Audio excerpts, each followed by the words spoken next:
A special thank you to each of our subscribers who make this channel possible. Here's today's story. In a significant development on the Korean Peninsula, South Korea's military reported that North Korea has commenced the removal of some loudspeakers from the inter-Korean border. This move comes shortly after South Korea dismantled its own loudspeakers, which had been used for anti-North Korean propaganda broadcasts.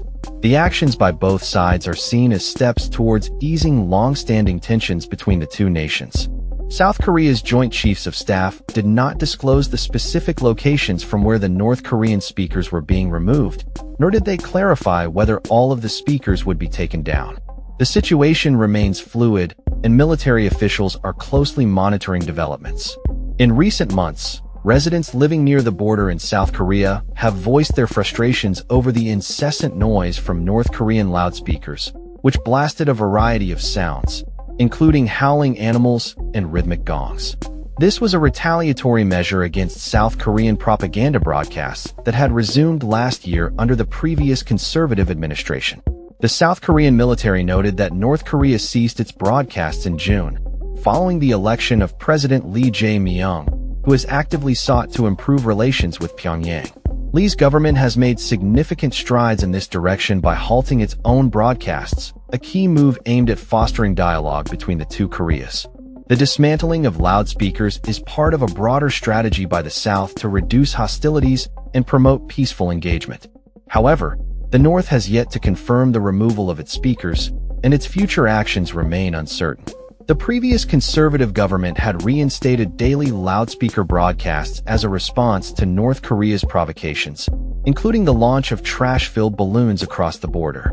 These broadcasts featured a mix of propaganda messages and popular K-pop songs, designed to resonate with North Koreans and counter the regime's efforts to suppress South Korean cultural influence. The psychological warfare tactics employed by both sides have historically heightened tensions, particularly in light of North Korea's advancing nuclear program and the South's military cooperation with the United States and Japan.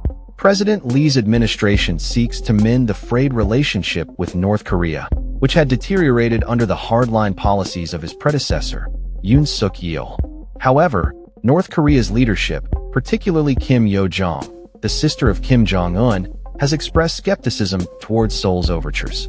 In a recent statement, she criticized South Korea's reliance on its alliance with the U.S., suggesting that it mirrors the previous government's approach. Additionally, North Korea appears to be pivoting its focus towards strengthening ties with Russia amid the ongoing conflict in Ukraine, further complicating the prospects for dialogue with South Korea and the U.S. As tensions remain high, the upcoming joint military exercises between South Korea and the United States, scheduled to begin on August 18th, could reignite hostilities. North Korea has historically condemned these drills as rehearsals for invasion, often responding with military demonstrations and weapons tests. The situation on the Korean Peninsula continues to evolve, and the international community is watching closely as both Koreas navigate this delicate moment in their relationship. The dismantling of loudspeakers represents a potential thaw in relations, but the path to lasting peace remains fraught with challenges and uncertainties. That's all for this story. We upload videos every day covering many different subjects, so hit that subscribe button to stay informed. Thanks for watching.